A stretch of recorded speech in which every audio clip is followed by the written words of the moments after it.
You might think that traps in Minecraft are nothing more than just little pranks that you do on your friends. Oh my god. Yes. But what if I told you that these pranks have been shaping the entire culture of Minecraft for over a decade?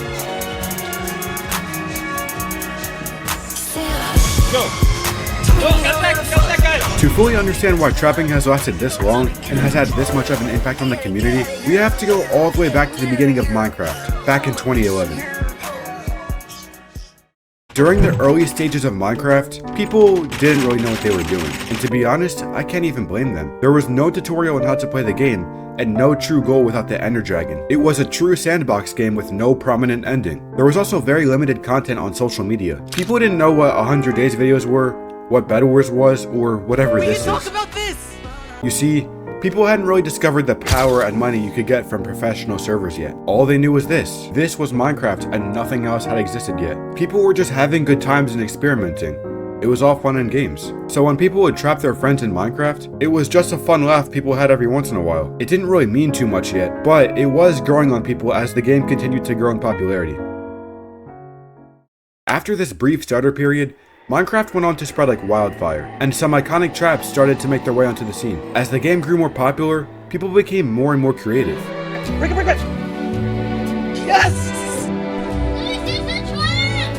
I think my favorite trap from that era would have to be Hidden Player Trap. My Hidden Player Trap V2. Because what it was if you like had a fence next to you and you placed a slab, you could place a slab in your head and like hide in the slab, but you could see people above you and hop out like a little whack-a-mole and just hit people. It was so simple too. Simple and fun. People started to appreciate trapping more. Players started to like the aspect of betrayal in Minecraft. Gaining people's trust only to betray them was fascinating. I think it's just, for me, it was the novelty of it. Like, I had never seen anything like it before, but it just works perfectly for Minecraft, this game where you can build whatever you want. I mean, you can make contraptions, you can build redstone, you could build anything. Why limit yourself to just being the best at, like, sword fighting, you know? Other games are for sword fighting. Minecraft's, like, the only game where you can do this sort of thing. It's so interesting. It's such an interesting dynamic. It wasn't about who was the fastest or who had the strongest gear.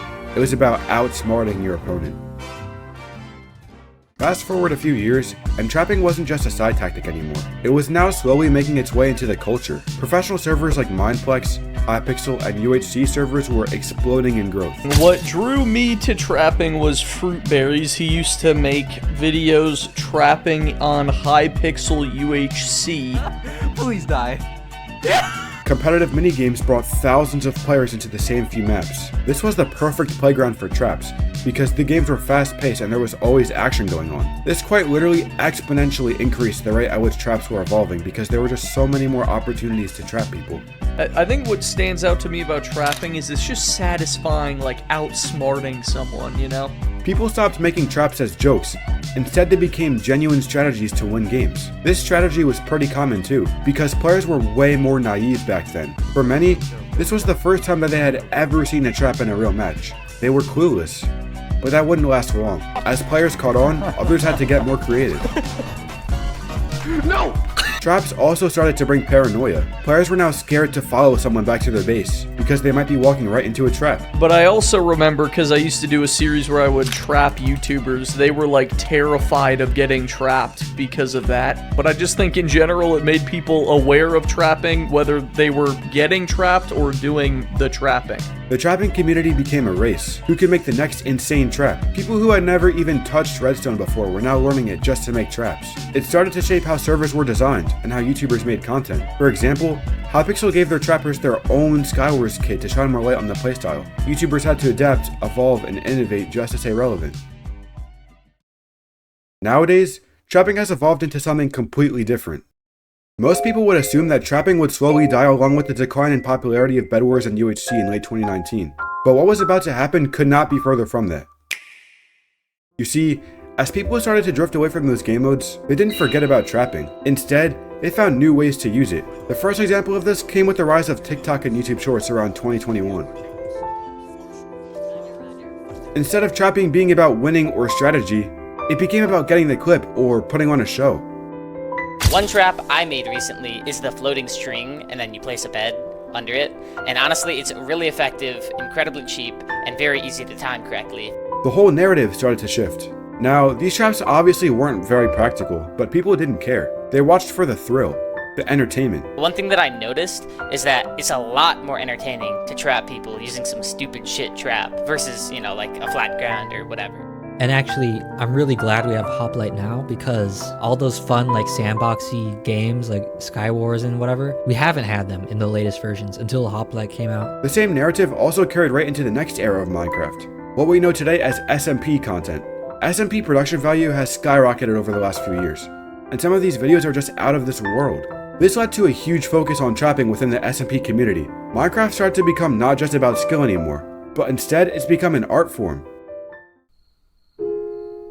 Even though this game has changed drastically over the last decade and a half, that fire, that liveliness within the culture, is still alive like it's never been before. Looking back, it's hard to believe that all of this started as just a few harmless pranks, literally something as simple as players messing with their friends. But somewhere along the way, it became more than that. I feel like trapping is way more creative than just killing people. It takes like actual thought and planning, and I think that's why it resonated more with people.